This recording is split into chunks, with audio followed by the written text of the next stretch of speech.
We're trying to strengthen the way we view the world and take in as much information as we can and see that information for what it truly is, not what we want it to be.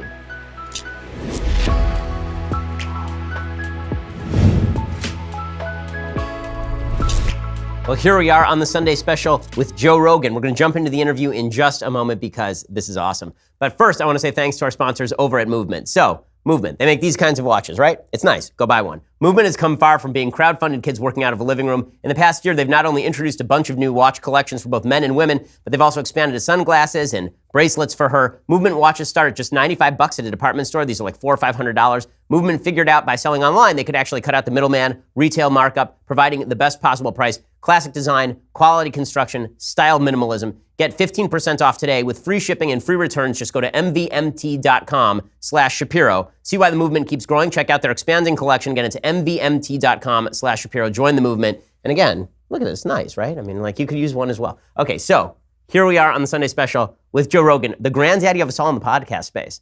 I mean, this dude made the podcast space, and he's awesome also. So thanks so much for stopping by. I don't think I did that. I think Adam Carolla did it.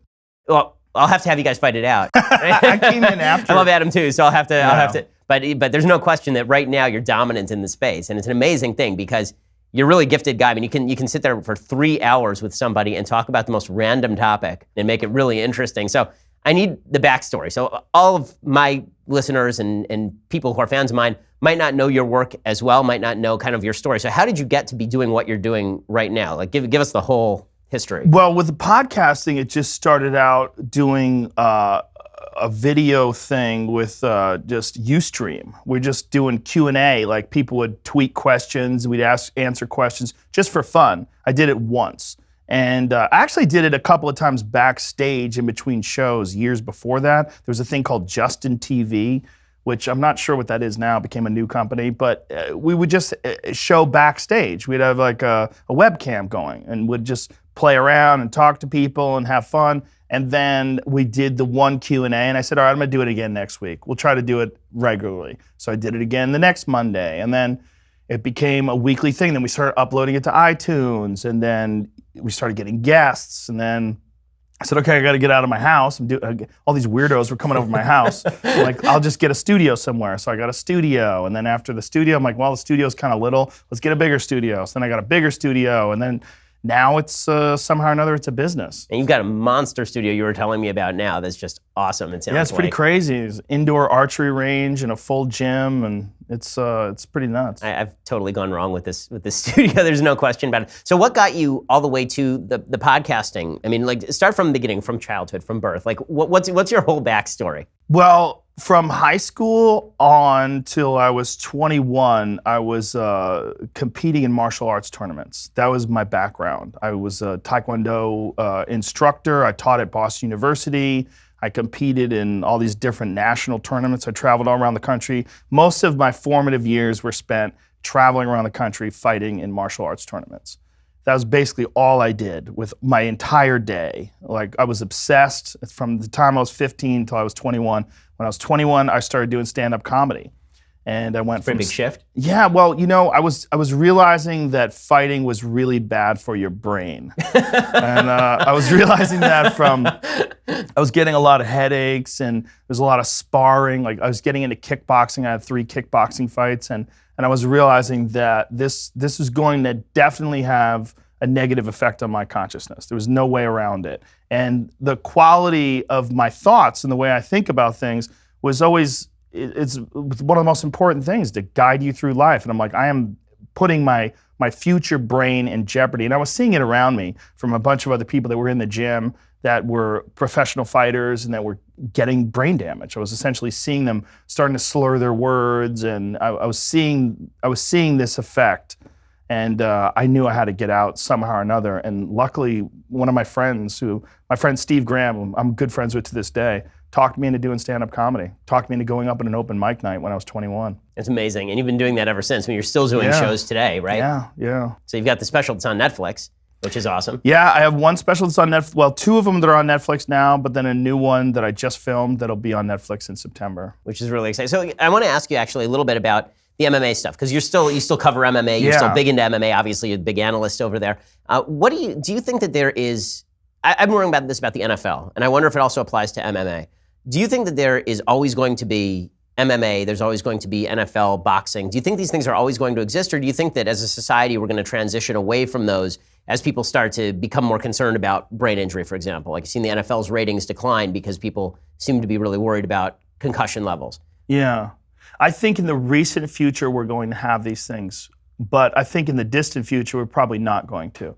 I think we're going to move away from them because of the damage that they do, because we're going to understand, unless there's some radical new medical technology that can regenerate brain tissue to the point where you don't have to worry about brain injuries, which is not outside the realm of possibility. You know, I mean, medical science, what they're doing with stem cells and exosomes and all the different therapies that they're using on people today, who knows? I mean, who knows what they're going to be able to do 50 years from now. But I think it's entirely likely that until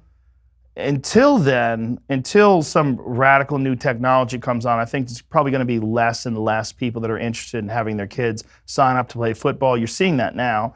Definitely have less and less people interested in fighting since traumatic brain injuries have been revealed to be, really prevalent in kids that are involved in like football, even at like Pop Warner and high school levels, and in fighting. I mean, just from the time a kid can hit hard, like you're in, like one of the good things about martial arts, teaching kids young, is when you teach them young, they can't really hurt each other yet. So even when they're hitting each other, it's all very light, and they're learning technique and movement before there's real consequences. And then as they get older though, if you're sparring when you're a teenager and you're sparring when you're, in your early 20s, you're absolutely giving yourself brain damage. It's just part of the package. That you have to just be able to figure out, okay, when have I suffered enough? When am I getting out? And that is the big question for a lot of fighters. When do I jump off this ride? Because it's so exciting, and what they're doing is such a incredibly thrilling and glory-filled event.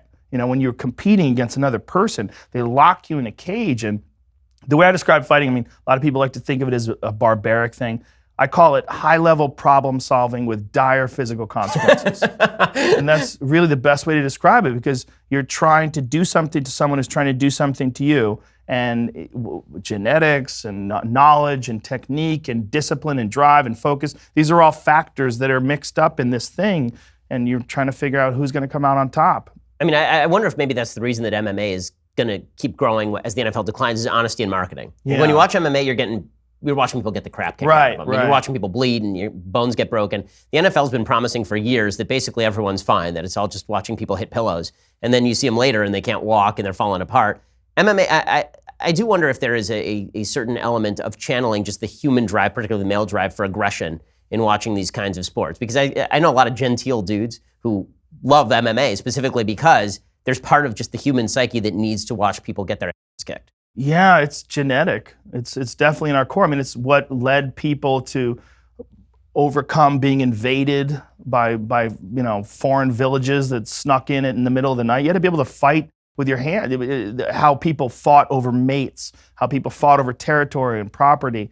It's just a part of the human experience. And to have it boiled down into a martial art, then it's like you get all the satisfaction of watching combat, but at the end of it, people are friendly, they hug, they shake hands, they raise each other's arms up, the audience cheers and claps, and it's very thrilling. And and some could say it's actually cathartic, that it actually releases this desire for aggression and violence. I think there's a good case to be made for that, especially because you do see that in the animal kingdom. You see chimpanzees sparring with each other basically just for a show of dominance, and you certainly see it among young boys. I can see it with my 2-year-old now, sure, who constantly just wants to fight. Like the 4-year-old girl, she wants to sit there and be nice and play with her toys and read, and my 2-year-old boy wants to kick some ass. I mean, he is hardcore, and which gets us to one of the topics that you and I have talked about before, which is sort of these gender differences between male and female.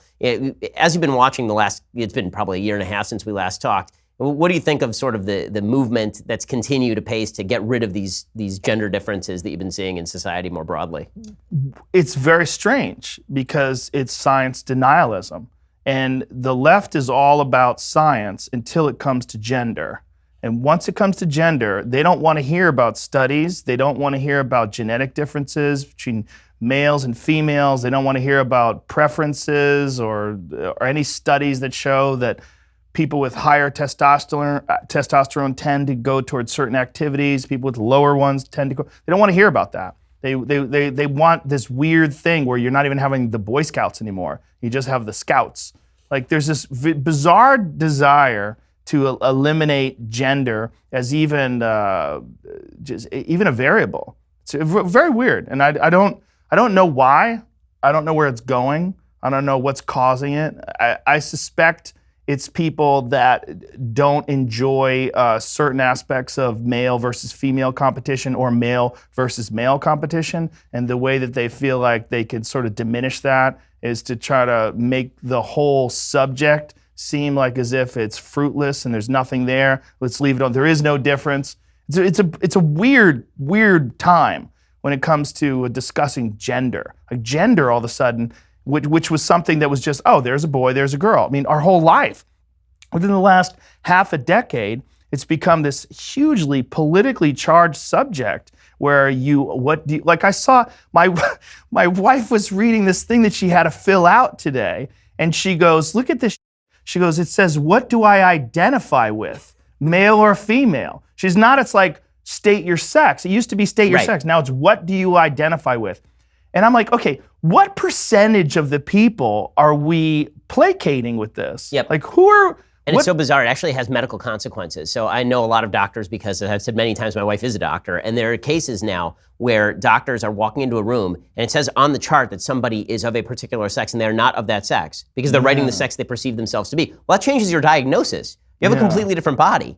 So I heard a story about one patient who came in and was having lower abdominal pain. Well, if you're a boy versus you're a girl, that's gonna make a pretty large difference into how that diagnosis goes. Like, shouldn't at least a doctor know what sex you're born with? It's totally wild, and it's all this attempt to level, I think, everything, the attempt to just get rid of natural differences between human beings and pretend they don't exist. Like we all want everybody to obviously have equal rights and equal liberties, but that's not the same thing as saying that everybody is gonna be equally strong in a fighting ring. What do you think is causing all this? I mean, I think what's causing all of this is that there's a deep desire right now in a free society to try and figure out why some people succeed and some people fail, and we're never allowed to say that there are natural issues at stake. And I understand the resistance to it based on race, right? So for example, you see a lot of people who will say you can't ever talk about racial differences in IQ because that is going to lead toward this racist conclusion that your race defines your IQ, which is a silly conclusion. Like there are racial differences in IQ based on kind of group statistics, but that has no relevance to the particular individual standing in front of you. And so you saying this black guy is stupid because he's black is racist. You saying there are group differences in IQ because every study ever done has shown group differences in IQ, not even based on racial groups necessarily, but based on different groups generally between age groups. There are differences in IQ actually. If you show that, at least from young age to like 12, if you mention any of these things, then you're overriding the idea of a tabula rasa human being who can be created in whatever image you want. Like what people really want is to correct the cosmic imbalance, as Thomas Sowell says. I don't know, what do you think is behind it?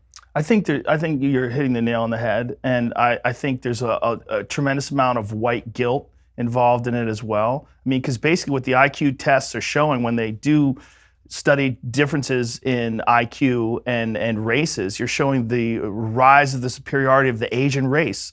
I mean, Asians dominate those things, and everybody just sort of just like, well, that's let's not talk about that. Let's talk about white and black because that's more convenient and it's easier, and they could find a victim and they could find a perpetrator.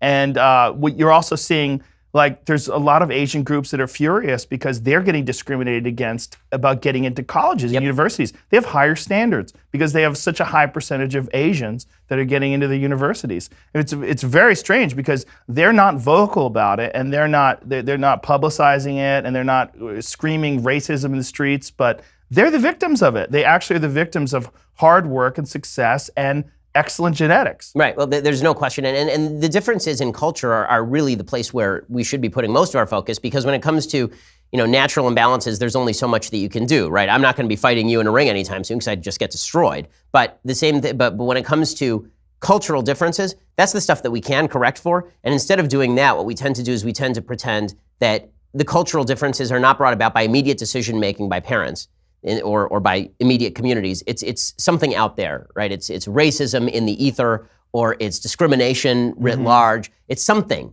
out there. We can't put our heads around it exactly, but it's something that's making us imbalanced. And so the way to fix that is by getting rid of all imbalances that we see. And so if there's an imbalance between men and women, we'll just pretend that that doesn't exist anymore, and that it must have been caused by something that we can't quite control. Yeah, it's definitely not an objective way of approaching the issue. I think there's a host of different factors that play into every community, right? There's the echoes of the poor behavior of the people that lived there before you, all the consequences of other people's actions that have affected all the people around you, people going to jail, people that have experienced racism, people that have experienced poor treatment by law enforcement, massive distrust around you, very difficult to excel in those environments. You're constantly like running away from gangs and headed home. I don't think we should hold those people up to the same standards as we should people that grow up in very safe middle-class communities where they don't have to worry about all this stuff.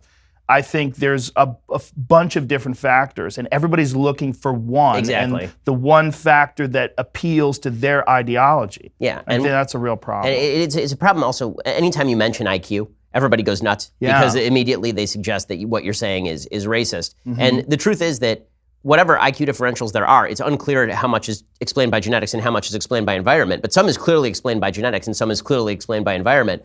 As soon as you say that, everybody suggests that you are operating in a racist space. So it's as you say, when it comes to data, like this happened with Sam Harris when he was being interviewed by Ezra Klein, right? Ezra Klein just went after him for suggesting that science is science. Well, science is still science, even if you don't like the science. And it seems like the same thing should apply when it comes to biological differences. In a second, I want to ask you about the comedy world, because that's obviously the other area in which you exist. But first, I want to say thanks to our sponsors over at Policy Genius. So, over 80% of people think life insurance costs double what it actually costs. Not only that, 100% of people think buying life insurance is a giant pain in the butt. Well, here's the truth.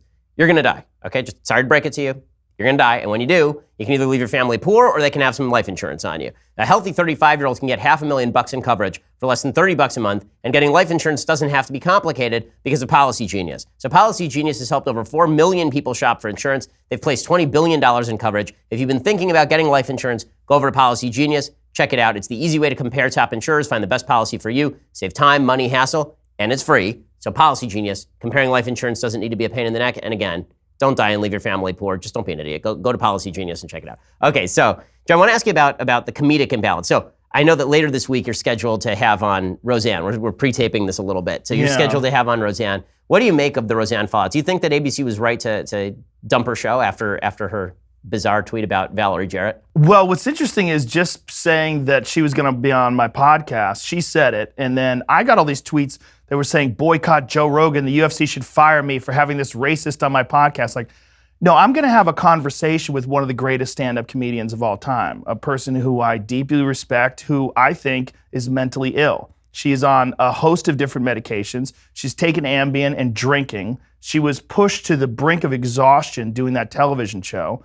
And she's made some very poor choices with some of the things that she said. She would be the first to tell you that. And I don't think you could get an understanding of her from a tweet or from a one sentence description of what she did. I think you need to hear her and hear her talk. She's going to be the first person to tell you she's crazy, and she is. She's essentially, at least functionally, mentally ill, but it's also why she's such a brilliant comedian. And she's always been what you would call a shit stirrer. If people don't remember, like when she sung the national anthem and grabbed her crotch and spit on the ground and everybody went crazy, that's Roseanne, and I think people wanted to turn her into this lovable mother. There's this like thing that people do when life gets weird, which is like where it's at right now, where they want to look back to the past where things just made sense.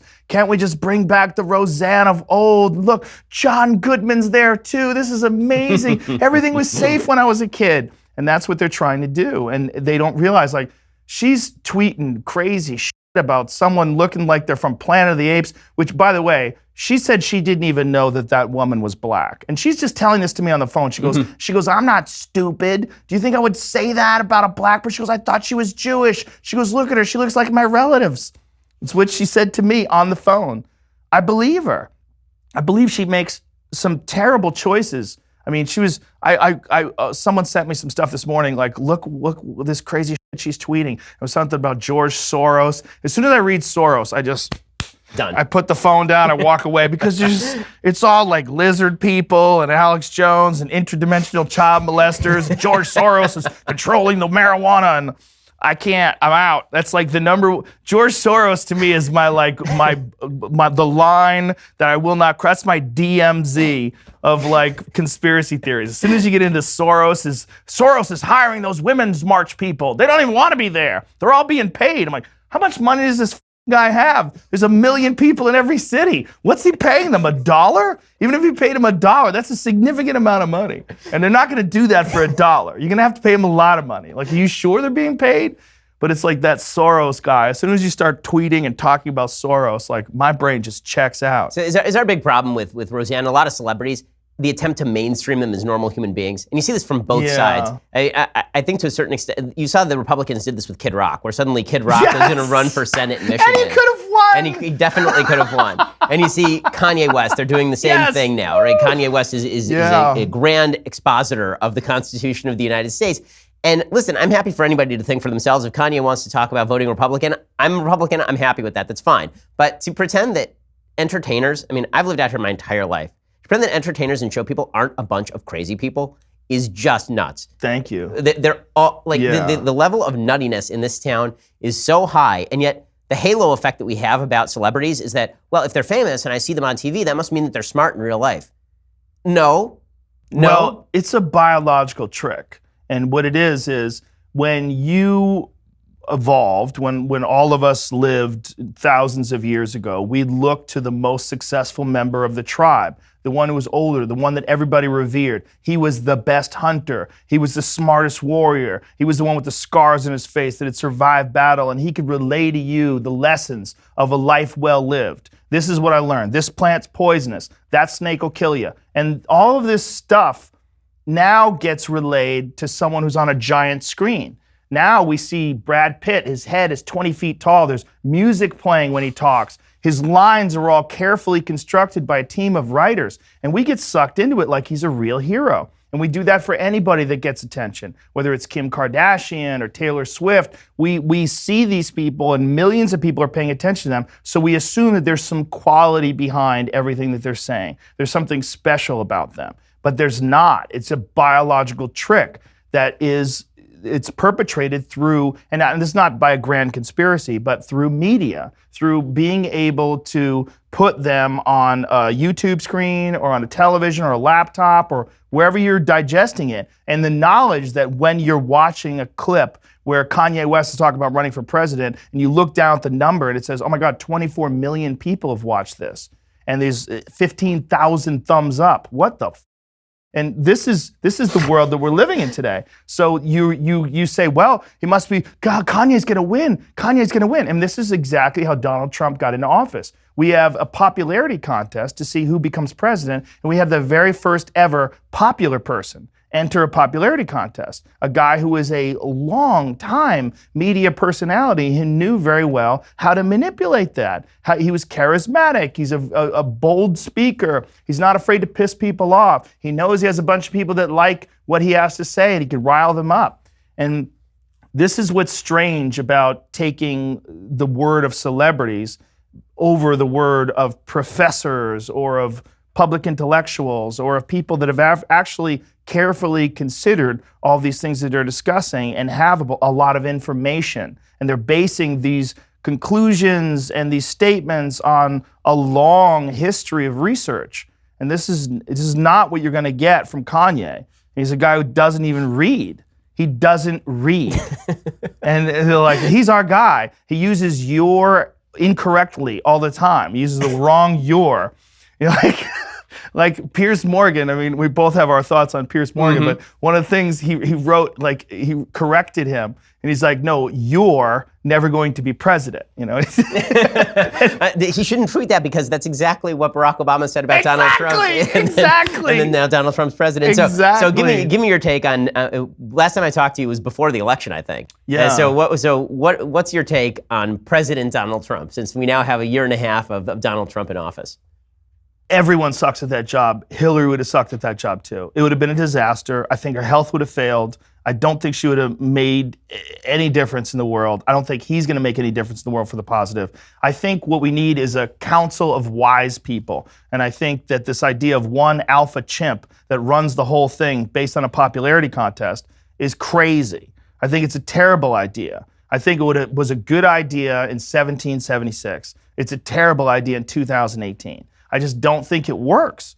And I think you should be able to vote online. I absolutely think you should be able to vote online. If you could do your taxes online, if you could bank online and do all the different things that people do online, you should be very easy to register. And you'd get a much more balanced percentage of the population than we do now. It would be by having these barriers, like you got to go to a physical location, you got to sign up long in advance. They're preventing certain people from voting. Whether that's good or bad is up for debate. But I think if you want to get a real understanding of how all grown adults in this country feel about certain issues, they should be able to vote online. And having one person run the whole thing like a president and be able to do some of the things that Trump has done, like strip the EPA of a lot of its power, give the thumbs up to offshore drilling, a lot of things that scare the shit out of people because there's real consequences for many generations in advance. Forget about the what he's doing with the financial institutions and how he's opening up doors for businesses. That's debatable, good or bad. Whether it's good for the economy, is it bad for the middle class? Is it bad? I don't. These are good questions. But I think what's good about having someone who is widely regarded as being incompetent as president is that it's entirely possible that we might come to a point where we have to rethink the way we run and structure our government. So I'm actually more encouraged by his presidency than you are. I think one of the reasons is because the checks and balances worked. So I think when last we talked, we said, is Trump going to just run roughshod over the entire system of government? And the reality is that no. He's done some stuff at the executive level, but the stuff that he's done at the executive level should never have been at the executive level anyway. It should have been all legislature stuff. So when you talk about what he's done with the EPA, my feeling is that we should have a Congress that makes the actual law on the environment. We shouldn't have a group of unelected bureaucrats who make the actual law on the environment who we can't get rid of if we don't like. It's a good point. And so having them write these broad laws that are then delegated to Donald Trump's friends over in the executive or Barack Obama's friends over in the executive to then interpret and change and do all this stuff with takes power out of the hands of the human beings who are actually elected to do it and who we can throw out. I can't throw out the EPA administrator. So one thing that's been good about Trump is, and this is the argument I've made to people who don't like President Trump, is you don't like President Trump? Totally fine. I didn't like President Obama. Thought he was garbage. Here's a great idea. How about none of these people have a lot of power? How about we just devolve a lot of the power all the way back to the local level and to the states? And I understand there are environmental issues where they cross boundaries, they cross state lines, for example. You're going to have some federal environmental regulations. But a lot of this stuff can be done at the local level, whether you're talking about financial institutions or whether you're talking about environmental stuff. Most environmental damage is being done at the local level. It's not being done across state lines. So I've been encouraged by the fact that the system is more durable than I thought it was. I think that the founders were smart enough to build in a bunch of checks and balances that the president, as much as we tend to think of him as the guy who runs everything, I mean, let's be real about this. President Trump is sitting on the second floor of the White House. He's not even in the Oval, right? He's on the second floor of the White House watching Shark Week. And everybody downstairs is actually doing a lot of the work, trying to put together policy with Congress. Some of it gets done, some of it doesn't. And even a lot of those people are spending a lot of their time online trying to figure out how Kim Kardashian can visit the White House. So the question, I guess, really is, for your money, do you want to see a more active government or a less active government? Because I'm kind of happy with the gridlock, I'll be honest with you. I kind of like the fact the government isn't doing anything. There's definitely some pros to that. I think it would be better if we had a more competent system. And I agree with you that the checks and balances we've shown that he can't just throw everything out and just run Trump mania all across the country. I think there's definitely some positive to that gridlock. So it's okay. So what changes would you make to the system? Because you talk about the system being a problem. So you talked about online voting. Do you mean online voting direct on issues, or you mean online voting for representatives? All the above. Okay, so you like the referendum system in California? I think if you have opinions on things, I mean, first of all, this is really unpopular. I think you should have to show that you have an understanding of what you're voting on. You should probably have to I'm take fine a with test. this. If you want to get rid of the ID requirements and retain the actual you need to know what you're talking about requirement, I think I could live with that. I think you should take a test. And if you understand what the consequences of your decision are, you understand what is being voted on, then you can vote on it. But if you just read, if you just go check yes, check no, just do it haphazard just because you're a crazy person and you happen to be 18, I think that's pretty ridiculous. But to have a test and have someone say, well, you have to be required to understand, have a rudimentary understanding of what you're talking about in order to make an opinion that could literally affect 300 million people. A lot of people would say that's bad, because then what about, are you saying that people have to have a certain intelligence level in order to vote? Is this like, are you at the door of eugenics? Like, where are you going with this? Well, I think it's not a bad idea to say that if you're going to vote on really important issues, like whatever those issues are, whether it's funding the military or abortion or whatever it is, you should have an understanding of the subject. I don't think that's unreasonable, but people don't want any extra work, and they want things to be very, very convenient. They want the virtue signaling also. Being able to vote, half of voting right now is just virtue signaling, like demonstrating to the public at large, to people at large, what this vote means to you. So is Hillary Clinton campaigning on, if you vote for me, you'll show that you voted for a woman. And if you vote for Barack Obama, you've shown that you vote for a black guy. And if you're voting for Donald Trump, you're sticking a middle finger to the system. It's all symbolic voting. Very little of it seems to be about, like, what's this guy actually going to do once he's there? Yeah. And that's a serious problem. Okay, so I want to turn to kind of the political correctness that, how do you do your job in a politically correct universe? But first, I want to say thanks to our sponsors over at Lending Club. So sometimes people need a helping hand, whether it's unexpected repairs or medical expenses or credit card debt. Sometimes a little money makes a big difference. You can get that at lendingclub.com. Lending Club gives you access to low rates on loans up to 40 grand for virtually any purpose. You take control of your debt, finance a major purchase, finally make those home improvements, and it's easier than going to a bank, and it's lower rate than a high interest credit card that you're not going to pay back in time. Just go to lendingclub.com, enter how much money you need, and see if you're approved in minutes, and then you can pick the offer that's right for you. The money can be in your account in just a matter of days. It's that simple. For more than 10 years, Lending Club has helped millions of people with over $31 billion in loan. Take charge of your finances today, lendingclub.com. Go to lendingclub.com/BenGuest, because I have a guest, to check your rate for free. It's not going to impact your credit score. That's lendingclub.com/BenGuest, lendingclub.com/BenGuest. All loans made by WebBank, member FDIC, equal housing lender. Okay, so you make jokes for a living, right? You make lots of jokes for a living. How are you going to survive in this environment making jokes for a living? Just piss people off. I mean, you're gonna always have people, you're gonna have more people upset with you, and there's more righteous indignation, I think, than I've ever seen in comedy. I've had more people furious at me for what are clearly jokes than ever at any other time in my career. And this is the hardest thing, right? Because you make it something that's clearly a joke, and then somebody writes down the transcript of the joke, and now you have to explain the joke. Right. Well, that immediately kills it, because as soon as you explain a joke, it's no longer a joke. So if you make a joke that's politically incorrect, and then they write it down, and everybody who heard you at the time knows that you were making a joke, if they write it down and then you have to explain it, you've automatically exited the realm of jokes, and so now you're trying to explain the statement as like as true or decent, when that's not the point of the joke in the first place. Yes, exactly. And you miss the context, you miss the way it was delivered, you miss the tone, you miss everything.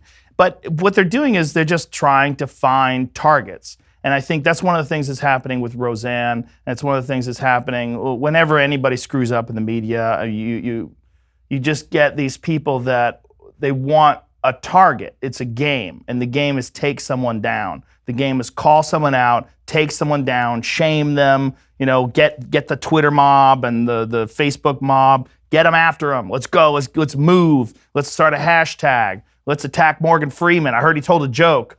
You know, I mean, this is like. I mean, did you read the woman's account from CNN with her interview with Morgan Freeman? I think we covered it, but I can't remember it. He was playing God in a movie. You know, he's played God in a movie. And she asked him, if you had magic power, what would you do with it? And he said, you wouldn't have a stitch of clothes on. That was the joke. That was it. And she was like, God, you mess with the wrong girls, and I'm number 17 out of all these girls that have come after you. It's like, wow. You know, like, he was on the spot. He's being interviewed. He's on a red carpet. He tries to crack a joke about you being naked. Like, is this really the worst thing that's ever happened to you? Is this really this, or is it just a joke? And when I'm looking at it, even in text, I find it to be silly. But just a joke is dying, obviously. Just a joke is still just a joke. It's just a joke. Well, I think there is that backlash happening. It's one of the reasons why you've become incredibly popular, because you just don't care, right? I mean, well, I feel like if you have you money and you don't say you, then who's going to? You know, who's going to? Like, I'm a good person. I'm a nice guy. I pay my taxes. I have a bunch of great friends and loved ones. You have kids. I have kids. I try to be nice to people. That's what I try to do. But if I see something that's ridiculous and I make fun of it and people get mad at me for that, that's on you. Well, that's on you. This is why so there's a picture of you along with the rest of the intellectual dark web in this big New York Times piece by Barry Weiss. I don't know, were you standing in a bush or something? Like, for some reason, everybody was in foliage taking these pictures. So what do you make of the whole intellectual dark web contingent? And there's been this now huge backlash by a lot of folks, particularly on the left, saying, what's up with this intellectual dark web? It's just a bunch of unacceptable, deplorable people talking with each other, and they don't have anything to say. What do you make of the whole phenomenon? Well, the name is all Eric. Right, Eric Weinstein, yeah. Yeah, Eric is crazy, and he loves like all the cloak and dagger and all the hidden, just the name of it, intellectual dark web. It's like he concocted that. Soros, it was Soros, yeah. Oh, was it? Is he behind it? But Eric he's brilliant. I love him. Oh, yeah. And I love his. Eric I love is the his smartest mind. person I have ever met and I can't understand half of what he's saying. Yeah, he's a very intense guy, but he loves all this stuff. He gets a kick out of it. And I think there's a certain amount of silliness in calling it the intellectual dark web. I mean, you and I are essentially in some sort of a super group. What are we in? We're super friends. We're exactly. Yeah, and what I felt was fascinating was that a lot of people were trying to label us as like deplorable conservatives. And like when they were saying this is a group of renegade conservatives. Well, I'm pretty liberal, like pretty liberal across the board. If you want to talk to me about gay marriage, you want to talk to me about gay rights, women's rights, like drugs. You go down the line. Universal health care, universal basic income. I mean, I'm pretty liberal. Like but it doesn't fit the narrative. I look like a Trump supporter, right? So like, Is it white and buff or what? Yeah, I'm a white bald guy. It works out too much. There's a lot of there's a lot of need to label someone into an easily dismissible category, and that category is conservative, like ruthless, nasty, mean, a person who's not kind. You're not a person who's caring about other people. You're a conservative. You're a mean bully, mean mad white man. As what is his name that said that to Jordan Peterson in the Monk debates? Michael Dyson, I think his name. Michael Eric Dyson. Yes, Michael Eric Dyson. Yes, that's who it was. Michael Eric Dyson. Yeah, he called Jordan Peterson a mean mad white man. A mad mean, one of those. Yeah. But it's there's this need to categorize. Except for Ayaan Hirsi Ali and Christina Hoff Sommers and half the people who are members of the club. Majid, exactly. Dave Rubin, who's gay, right? Yeah. It's hilarious. It's this really like bizarrely diverse group, and really ideologically diverse too, because it's a bunch of people. I mean, like Brett Weinstein, who's a member of our secret group. Right? He's a socialist. He backed Bernie Sanders in the last election cycle. Yeah. And so what do you think generated? Was it just the political correctness, the insanity of the hard left that threw everybody out? Dishonesty. It's dishonesty. It's the same thing that led to what happened with Brett Weinstein at Evergreen when they had this day of absence where they wanted all white people to stay home. And he's like, "Hey, this is racist. Like you're absolutely targeting people based on their race and saying you're not welcome here. This is a day, instead of it being a day of absence where people of color stayed home voluntarily and weren't chastised if they didn't, instead of that, it was no, white people have to go away. And if you don't, you are a racist." And this is what happened with Brett. And it's a terrifying story. And when I interviewed him on my podcast, it was before he had left Evergreen. He was still employed there. And he was talking to me about mobs that were wandering the parking lot with baseball bats. And they were looking for him. And it was terrifying. He had to take his family out of the state. And who is this? Are these Nazis? Are these the KKK? Are these right-wing thugs? No, they're extreme progressives with pink hair who are, non-binary sexually. Like, it's very bizarre. And there's a lack of reality that you have to adhere to this narrative. And if you're not adhering to this narrative, then you are some horrific person who is a product of the past, and you're a part of the patriarchy, and it's not an honest discussion. Mm-hmm. And if you if you see all the people that are involved in this, air quotes, intellectual dark web, the one thing they have in common, all of them are going, what in the is everybody talking about? Like, what is this? What's happening here? Like, why are we pretending that men and women aren't different things? Why are we pretending that to tell people that you have to stay home because you're white? It's racist. That is absolutely racist by definition. That's what racism is. You're discriminating against someone based on their race, not based on their character or their job position or anything else. You're just white people. Totally agree. I mean, I think that the concepts that seem to have united this group of people, who again are all over the place on everything from religion to free will to politics, is one, we all like data and we're interested in data. So if you present us with data, we're all happy to take a look at it and maybe change our opinions based on the new data that you're presenting to us. Yes, that's very important. And two, that we're willing to have conversations about those data without regard for the political niceties. Yes. And three, that we're all, I think, big into the idea of treating people as individuals. That if you're going to treat me as a member of a group, I'm really not interested in talking to you. And I'm not interested in being labeled as a member of a group either. Yes. So we're a group of people who don't like groups, basically, which is kind of hilarious. But that is exactly what it is, a group of people who don't like groups. But we're also very friendly and kind. And I'm sure you and I disagree on a bunch of things, but we agree on a lot of things as well. But what I like about you is you're a very reasonable, intelligent person that is, you're a very polite person. The way you talk to people is very polite. I think that's something that's missing. The little known part of my reputation, me being polite. But you are a polite person. You're a very kind, polite person. And I think that there's something missing with this idea war that people are engaged in, where they want to demonize people that disagree with them. Instead of just sitting down and talking with them and saying, well, why do you think this? Okay, let me try to look at it from your perspective. And this is why I disagree. And have a polite exchange of ideas. Instead, everyone's fighting for their life, as if, whether or not trans people can use the girls' room is going to change the course of history. It's strange. It's strange. Like these battlegrounds, the lines that people are drawing in the sand, and if you're on the other side, you're the enemy, and you need to be shut down and stopped. It's a very weird time. The level of anger is really, really troubling. I mean, and that's something that I do feel like is kind of new. So I've spoken on college campuses for a long time, because I'm 34 now, but I started doing this stuff when I was 17 or 18 years old, and I was speaking on college campuses when I was 20. And I never had to bring security with me to any of these college campuses, ever, until the last 3 years. The last 3 years, I now have to have at least a 2-man security team at every college campus, and usually it's more than that based on what the police are telling us about reports in advance. Now, half the time nothing materializes, but a few times things have materialized and it's been trouble, and that sometimes happens.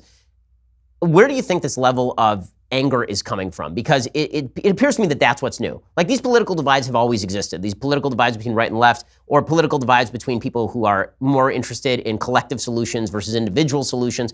Why do you think people are so pissed all the time? I mean, they're just, you can feel it in the air. Like the eagerness to stomp on somebody's face is really strong. That's why when the Roseanne thing happens, it can't just be like what you're saying, where, okay, she's a mentally ill person, maybe you have to take the show off the air, maybe that's the proper response, but she might actually have a problem here. She certainly does.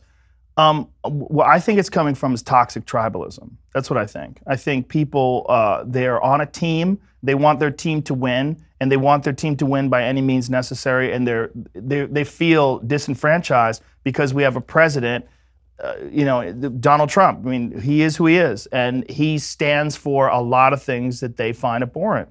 And you have a lot of people now that are calling themselves Antifa, and they're literally by their own actions acting in a fascist manner, and they're calling themselves anti-fascists, and they're putting bandanas on their face, they're hitting people with bike locks, and they're engaged in violence. And the left is using violence as a means to solve these differences that we have in ideas and opinions. They're shutting people down, like Christina Hoff Sommers, just yelling out at her, a woman who's her whole life has been a feminist. Her whole life, and she calls herself a factual feminist because she wants women who are empowered and who are intelligent to be held accountable for the actual facts behind what they're saying. And to discuss this, to empower people with reality. And by doing that, she's become an enemy. I mean, it's very strange to watch her get shouted down by other feminists that think that she's the wrong kind of feminist. I mean, it's really bizarre. But the anger and the vitriol and the violence that's attached to it is something that's completely new and was always associated with right-wing thuggish mobs. It was always associated with hate groups like the KKK or something along those lines, neo-Nazis. But you're seeing this level of violence from the left now, these weird university professors and these dorky people that are saying, burn this motherfucker down, and people are cheering in the streets, and white people are the problem, and there's so many people that are tenured professors that are getting away with saying ridiculous, crazy shit and calling out for violence, and it's completely irresponsible, and it's foolish. It feels weird too because back in the 1960s, at least there was something to fight over. Right? Yes. At least back in the 1960s, if you were gay, you said, okay, I don't have my rights. There's something to fight over. Or you're black and you say, I don't have my rights. True. There's something to fight over. Or you're female and you say, well, feminism hasn't done what it needs to do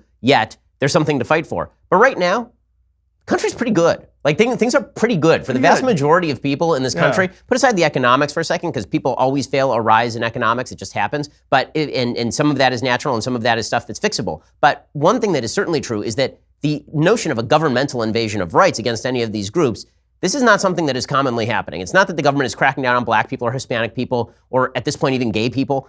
And yet there's this level of anger that feels like riots in the 1960s. I want to talk a little bit more about that in just a second. First, I want to make some money. So first, we're going to say thanks to our sponsors over at Stamps.com. So these days, you can get practically everything on demand.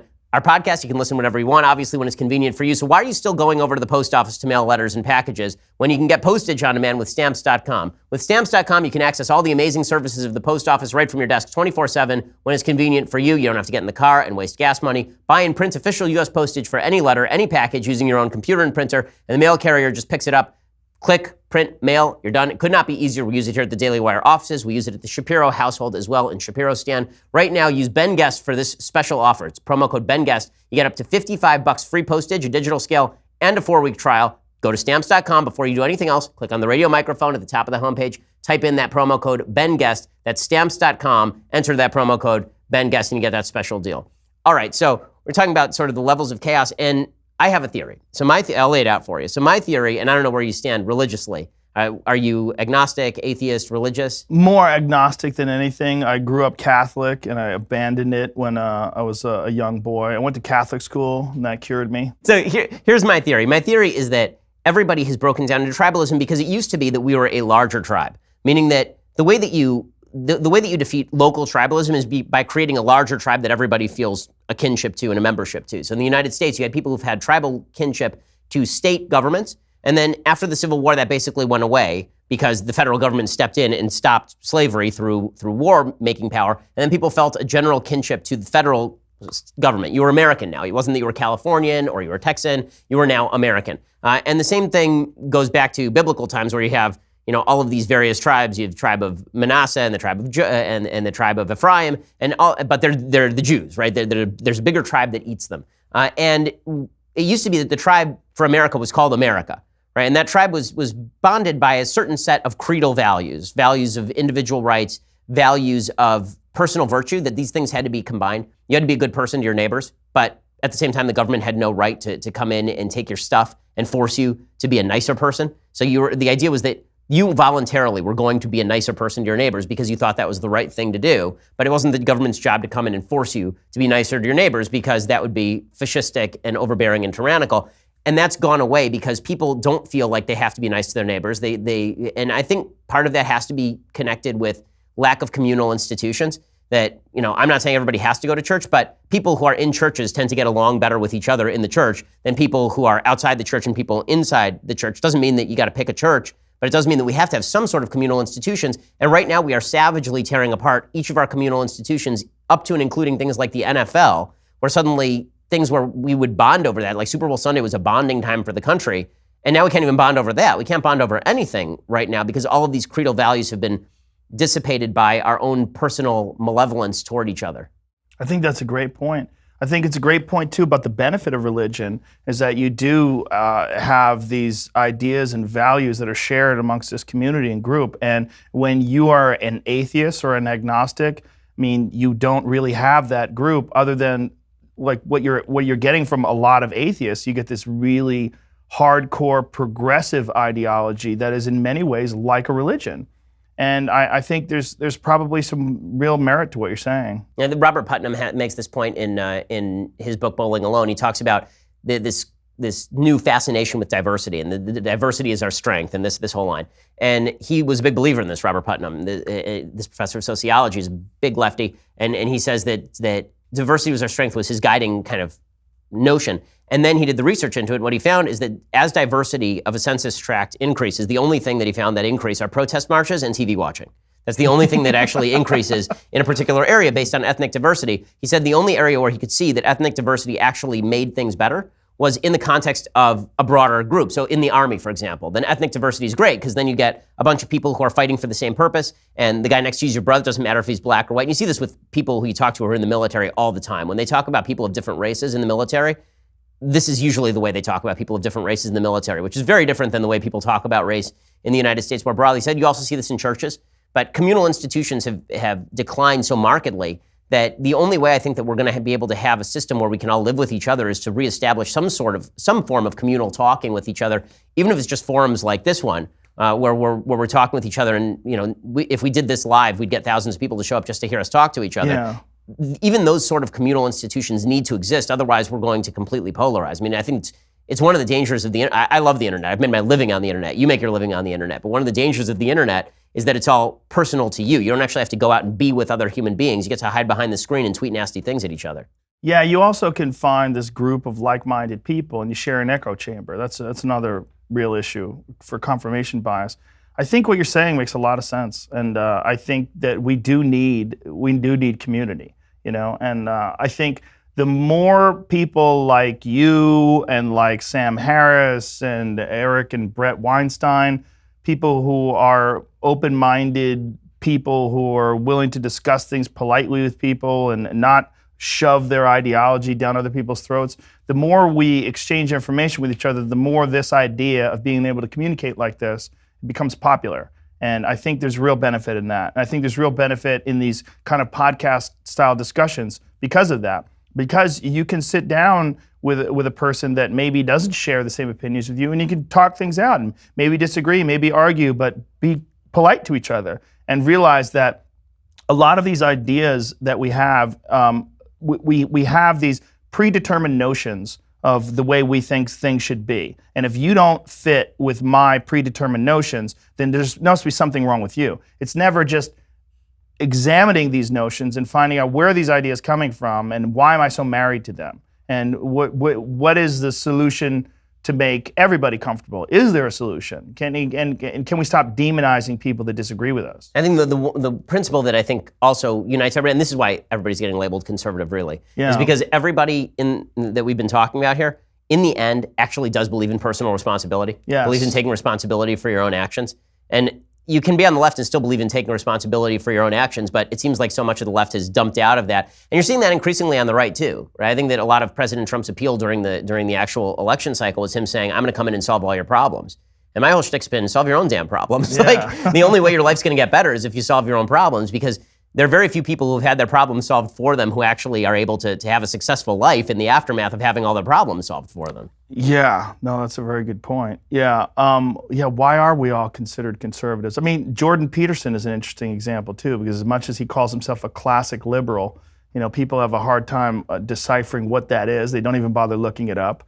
And he is, more so than I think anybody in that whole group, is getting attacked. Oh, he's getting destroyed right now, yeah. His words are getting taken out of context. His positions are getting distorted, even in debates. During the month debates. Kathy Newman, yes. that Kathy Newman Oh, that was debate. amazing. Oh my goodness. That was amazing. Did you read the New York Times profile on Jordan? I read a little bit of it, but it was a hit piece. That piece was so astonishing. My favorite part of that piece was there was a part of that piece where they suggest that Jordan Peterson is in favor of what he called enforced monogamy. Yes, and so their suggestion was that Jordan actually wants to shackle women to men. And it's like, use Google. Yeah. Like it's an anthropological term. Yes. It's talking about the difference between biological monogamy and socially constructed monogamy. That's not what he's Right. talking about. Yeah. But the left is so out to destroy him that they're willing to take him out of context at any level. It's just nuts. Well, he's also willing to engage with people and discuss things that he's talking to reporters that are looking to get him.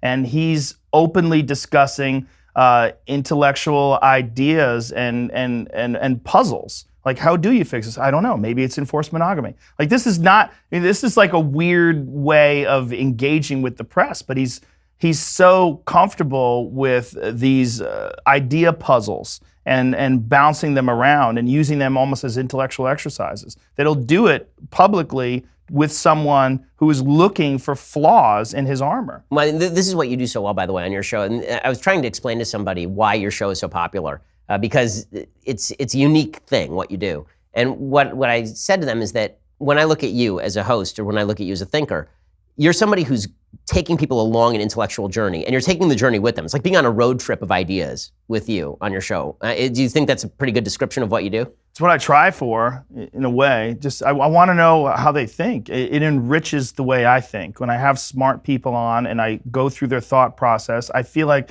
I get a little rub from that. I understand the way they're viewing the world with their completely different life than me. I think there's a great value in that. And I think that's one of the things that people get out of the podcast is they're getting the same thing that I'm getting while I'm sitting there talking to these people. So what's your big plan here? Like, you can continue what you're doing, obviously, but where do you think you are in 5 years? There's no plan. There's no plan to get here. There's no plan to stay. I have zero plan. I mean, I might abandon it. I don't know. I might decide people are too crazy. It's just too difficult. I really don't know. Go off hunting in the wilderness? Yeah, I'll probably just get a shack somewhere and just bow hunt. I don't know. I really have no idea where it's going to go, but I am enjoying the fact that because the podcast is popular, I can get really interesting people on, like Howard Bloom or Jordan Peterson or you, or all these fascinating people, and have these great conversations. And I've really enjoyed conversations. It's taught me a lot about the way to communicate with people, allowing people to talk, actually listening to what they're saying, engaging them on their ideas, not just waiting for my time to talk, which is what so many people do. I mean, it's also led me to understand how rudimentary most people's conversation skills are. When I'm watching people, even in like really important meetings, just talk over each other and disregard what each other is saying. There's no like, there's a lack of like solid communication skills that I think you really foster on a podcast. And these conversations that we have, I think one of the best things about them is that you're getting an insight into how other people think, and it allows you to examine the way you think. And you, by virtue of listening to this person through your headphones or in your car, you're comparing your thought process to their thought process. And I think ultimately that's, we're trying to strengthen the way we view the world and strengthen our clarity. And take in as much information as we can and see that information for what it truly is, not what we want it to be. So in that journey, what you're doing, and you have a very wide variety of guests. I know I've gotten flack for a lot of the guests that you've gotten on various sides, including flack for having me on your show. How do you perform the gatekeeper function? How do you decide who is just not worth having on your show? Or is there anybody who you think is just not worth having on your show?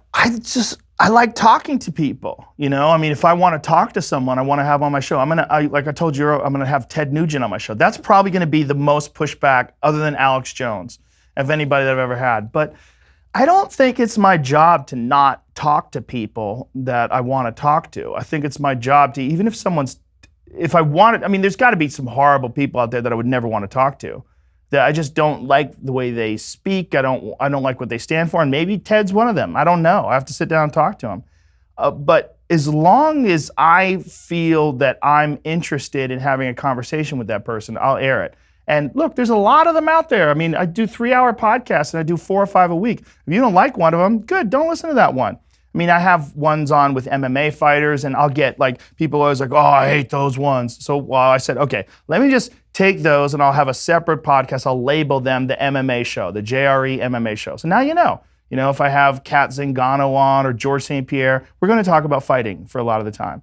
And then if I have on Jordan Peterson or Sam Harris or whoever else I might be interviewing, or Robert Schock or you, we're going to talk about different things. And you can like it or you don't like it, but there's plenty of people that like it, so I don't care. You know, you have that FU money, so you're in good shape. So who cares? I think but having that the wherewithal to understand that if you're enjoying it, if you like what you're doing, that's contagious. These conversations, interesting conversations, are contagious. Like, I am interested in people that are engaged in interesting conversations. And when I listen to podcasts and I listen to people discussing things, and I know that they're really locked into this conversation, it's fascinating to me. I mean, and we don't get enough of that. In this world, we are dealing with, you're in offices, you're in cubicles, you're dealing with human resources, and there's demands on the type of things that you can discuss and what you can get in trouble for. And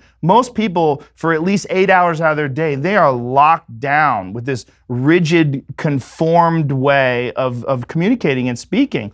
And it's very frustrating. It's very frustrating, and it doesn't represent your thoughts. It represents these patterns that you're expected to follow in the world of business and commerce and office space, politics. And I just think it's very, very frustrating for people, and it's not natural. And I think that's one of the reasons why people yearn for uncensored conversations. Well, I mean, that's what you're going to get if you go to the Joe Rogan Experience, and it is amazing. If you haven't listened to it, first of all, if you're listening to this, I'm sure you've listened to Joe's show. But if you haven't, go check it out. It's the Joe Rogan Experience. Joe, thanks so much for stopping by. It's amazing to have you here. Thank you.